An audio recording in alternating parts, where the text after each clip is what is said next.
Shalom Bapak Ibu, kembali lagi bersama dengan saya Petrus Manusia ya, di channel GBI Kemah Daud. Nah saudara, dalam kesempatan yang baik ini kembali saya menayangkan kesaksian seorang Kristen lalu kemudian mualaf karena menikah dan menikah dengan seorang guru ngaji dalam agama Islam. Nah tapi berjalannya waktu, Bapak ini bersama dengan istrinya, ya, beliau yang sudah mualaf, yang ikut istri, mereka menonton atau menyaksikan siaran live TikTok daripada Edis TV. Lalu kemudian beliau mengambil keputusan kembali menjadi Kristen. Nah, dalam seluruh pemahaman yang ada, istrinya pun juga percaya. Ya, cuma satu yang nggak dipercaya itu yaitu mengenai setan itu yang menginabi hidup. Nah, bagaimana perjalanannya, saudara? Mari kita saksikan dengan saksama sebagai berikut. Sempat mualaf karena istri saya Muslim. Sempat mualaf karena istri. Oke. Muslim, betul. Jadi saya sih udah lama ikuti Bang Edis.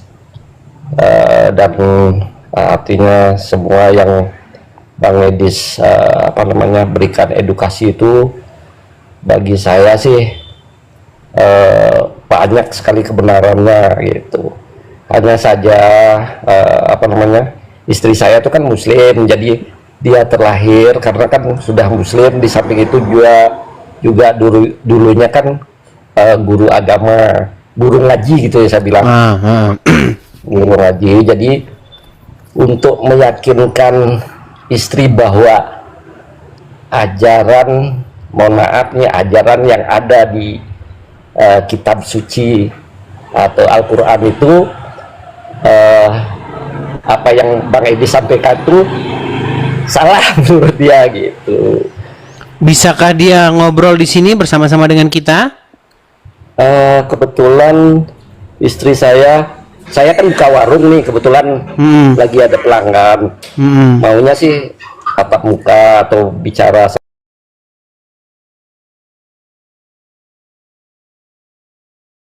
permasalahannya. Jadi tapi dia sering nonton Edis TV. Saya yang sering nonton Edis TV, istri saya cuma mendengarkan saja, Bang. Gitu. Contoh pernah kejadian abang mutarin saya, terus istri dengar itu yang bagian mana? Terus dia bilang dia menolak. Yang dia menolak itu saat nyanyian. Nyanyian yang mana itu? Ada setan, ada setan. Loh, itu benar kok. Iya, saya juga membenarkan hal itu gitu loh. Cuman menurut dia itu Bang Edis tuh seakan mengejek gitu loh. Oh, kalau masalah mengejek ya lain. Intinya kan bener yang saya bilang. Betul. Bahwa menurut hadis di hidung orang Islam itu memang tidur setan-setan. Tapi saya tanya istri saya memang seperti itu, memang hanya saja mungkin maksud istri saya tuh cara penyampaiannya Mbak Edis. Oh iya. Tapi begini, itu kan namanya entertain, Bang. Betul. Jadi sesuatu yang disampaikan itu perlu kita kasih entertainnya supaya mudah. Seperti Rhoma Irama.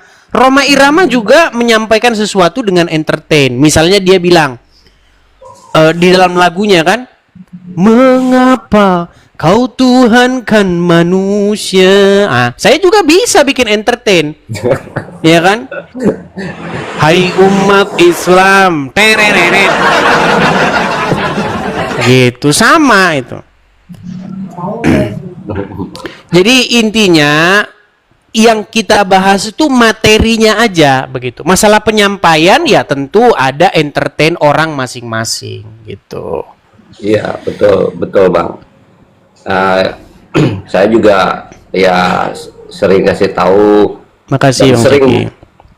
Sering nanya juga Bang, apa yang kalau istri saya kan memang hafal ya sama apa namanya, hatam apa Quran, hadis Al-Quran gitu juga, ya. betul, hafal ya. Cuman saya tanya seperti yang Abang Edis sampaikan tuh, bisa membaca tapi artinya tahu nggak? Nah, Ternyata memang benar, tidak semua dia tahu artinya. betul. Dan Itu, itu kebanyakan, Bang, kebanyakan. Makanya salah satu sebab orang Islam masih Islam itu karena mereka ketika baca Quran nggak baca artinya.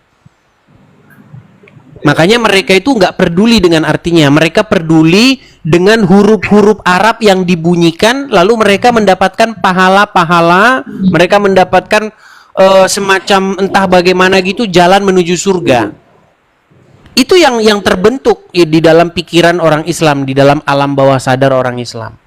Membaca huruf-huruf Arab itu dan kemudian dapat surga dari situ mereka.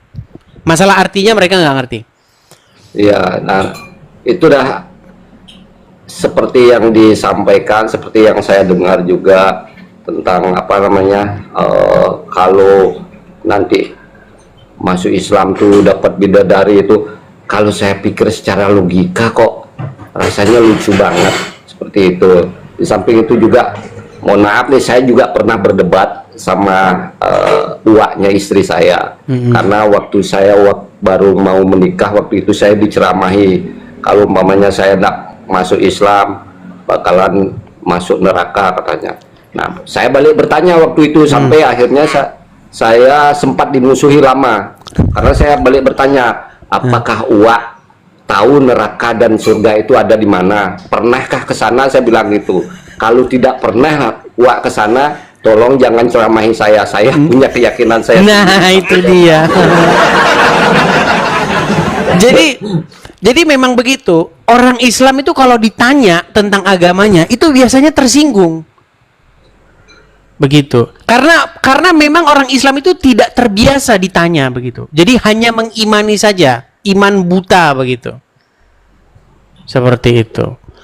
Bagaimana Muhammad bercerita tentang surga? Bagaimana Muhammad bercerita tentang neraka? Sementara dia nggak pernah ke sana gitu loh. Bagaimana Muhammad bercerita tentang alam kubur? Sementara dia tidak pernah ke alam kubur. Nanti ditanya siapa Tuhanmu, siapa nabimu, siapa agamamu. Bahkan udah keluar itu kunci jawabannya di Gramedia. Ada buku kunci jawaban pertanyaan-pertanyaan alam kubur. Makanya sekarang orang Islam itu banyak beli buku itu. Nih, bukunya seperti ini contohnya nih. Kunci jawaban alam kubur ya. Sebentar ya. Mungkin banyak orang-orang yang belum tahu nih. Kunci jawaban alam kubur. Nih, saya balik dulu ya kamera saya, Bang ya. Biar teman-teman ngelihat nih. Bukunya kayak begini nih. Memang orang Islam kayak begini. Memang begitu nih. Ini bukunya. Nih. Bocoran pertanyaan alam kubur plus kunci jawaban.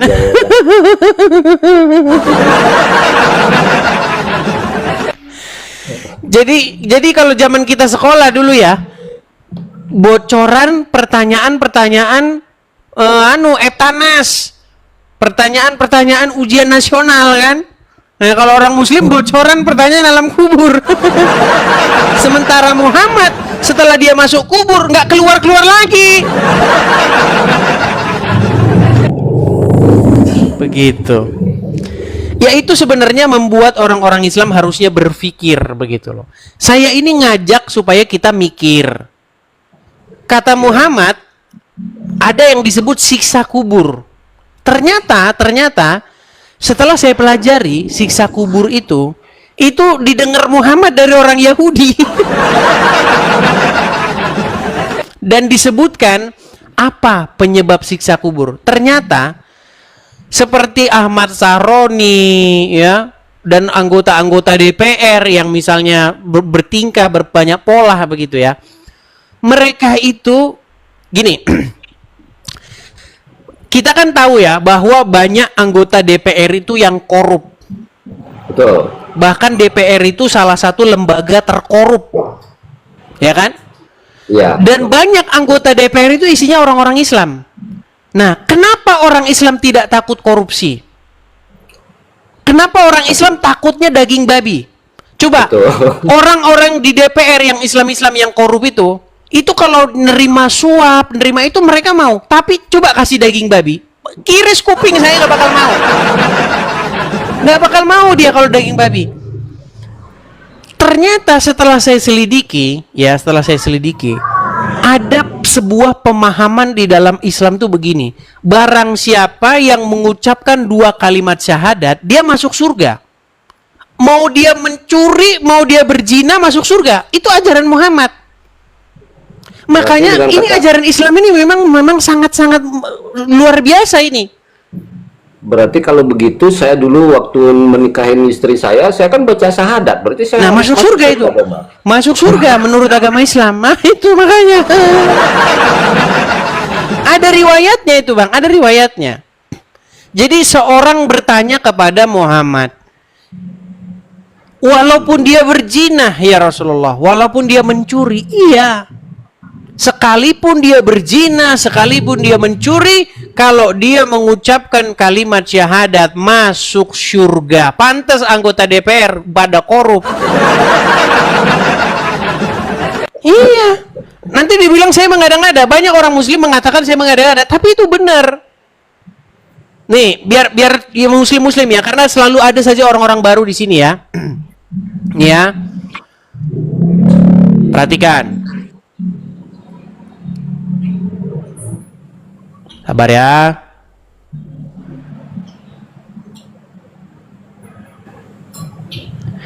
Supaya orang-orang muslim mengerti dengan ajaran agamanya. Perhatikan ini, perhatikan. Man qala la ilaha illallah Muhammadur Rasulullah dakhala al-jannah. Siapa yang mengucapkan la ilaha illallah Muhammadur Rasulullah dakhala al-jannah. Semua umat Muhammad sallallahu alaihi wasallam masuk surga. Nabi yang mengatakan. Datang sahabat bertanya, wa in zana wa in saraq, bagaimana kalau dia berzina? Bagaimana kalau dia mencuri? Kata Nabi, wa in zana wa in saraq, dia berzina, dia mencuri, tetap masuk surga. Pezina, pencuri, masuk surga. Nah, itu aja makanya gawat, Bang, gawat. Iya, kalau orang muslim bertanya, apa kunci surga? Mengucapkan 2 kalimat syahadat. Makanya anggota DPR, walaupun dia muslim ya, mereka korupsi rame-rame. Yang penting nanti saya ngucapin kalimat syahadat, masuk surga saya. Makanya saya bilang, ayo sekarang sudah waktunya berpikir. Coba pikirin ini yang kamu pegang ini sebenarnya benar atau salah gitu loh. Saya mengajak orang tuh berpikir seperti itu. Nah, kalau misalnya tidak sepakat atau ingin membantah perkataan saya, ajukan permintaan naik yang muslim. Ayo kita diskusi. Buktikan bahwa yang saya katakan itu nggak benar gitu loh. Seperti itu, Bang Kesan. Nah, nanti silakan disampaikan kepada istri. Ya memang kalau biasanya mereka akan menutup telinganya begitu. Ya, saya paham itu Bang, apalagi kalau kayak istri saya kan mantan guru ngaji lah.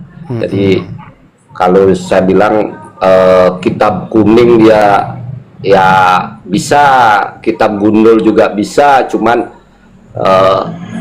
kalau arti ke ininya mungkin tidak semuanya dia tahu gitu. Karena saya juga pernah membaca ada di terjemahannya, karena saya tidak bisa baca bahasa Arab, huruf Arab saya tidak bisa, tapi ada di terjemahannya itu kok dikatakan bahwa Muhammad itu gila gitu.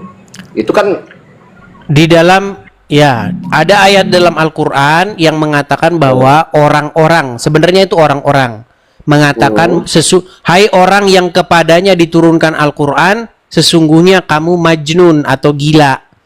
Ada ayatnya. Itu dah makanya saya ini kok seperti ini ya, ada di, ya mohon maaf dalam tanda kutip, di kitab suci gitu loh. Itu maksud saya. Ya Al-Hijr, ya Al-Hijr ayat 6. Jadi Al-Hijr ayat 6 itu berbicara mengenai orang-orang kafir yang mengatakan bahwa Muhammad tuh gila. Nah, tapi kita harus membuktikan apakah ini tuduhan yang tidak beralasan atau tuduhan yang beralasan begitu. Maka kita harus bicara dulu definisi majnun atau gila. Apa majnun atau gila itu? Nah, kalau kita deskripsikan dulu baru kita utarakan apakah Muhammad termasuk orang-orang yang majnun. Gitu. Nah, itu mungkin kita undang yang muslim, Bang. Nanti nggak etis kalau misalnya Ya, Abang kan betul. sudah bukan muslim lagi. Jadi nanti dibilang saya nggak nggak diskusinya subjektif jadinya begitu, Bang. Ya, saya Oke. bersyukurnya juga saya lahir di Bali, jadi toleransi itu masih terjaga, Bang. Itu aja. Mungkin kalau saya lahirnya di kelahiran istri saya, mungkin beda lagi konteksnya. Iya. Oke, Bang. Jadi kita undang muslim yang lain dulu, Bang ya. Terima kasih, Oke. Bang. Salam Terima kenal. kasih, Bang Geja. Saudara, tadi kita telah mendengarkan bagaimana berjalannya dialog. Dan ke depan, ya, selain beliau ini berdialog dengan Edis TV, nanti juga istrinya akan diajak untuk berdialog, ya. Lalu kemudian sekaligus juga mengklarifikasi apakah seorang Edis TV ini salah menyampaikan, berbicara dengan dasar asumsi atau berdasarkan fakta. Ya, karena kalau berdasarkan fakta, ya tidak bisa dibantah. Tapi kalau berdasarkan asumsi, itu maka itu ada nuansa kebencian, ada nuansa tidak suka atau yang disebut menghujat. Nah, tapi kalau berdasarkan fakta, maka tidak boleh dicela, tidak boleh dicerca, karena beliau menyampaikan sesuai fakta yang tertulis. Nah, saudara, munculnya apologet muda ini merupakan salah satu penopang pendukung daripada pemberitaan Injil. Karena memberitakan Injil di Indonesia saat ini ada undang-undangnya, tidak boleh sembarangan. Tetapi kalau muncul apologet muda menyampaikan pesan firman Tuhan melalui media sosial di sebuah negara, dan negara itu diberi kebebasan berpendapat, diberi kebebasan kepada masyarakat untuk memilih, maka secara hukum itu tidak bisa dipidana. Nah, saya berdoa akan muncul apologet muda yang berani, yang cerdas, yang berbicara berdasarkan fakta, bukan hujatan, bukan juga adu argumentasi, bukan memaksakan atau membenarkan diri atau pembenaran diri, tapi berbicara sebagaimana yang tertulis di dalamnya. Nah, demikian tayangan sekali ini. Sampai ketemu di tayangan selanjutnya. Tuhan Yesus memberkati. Shalom.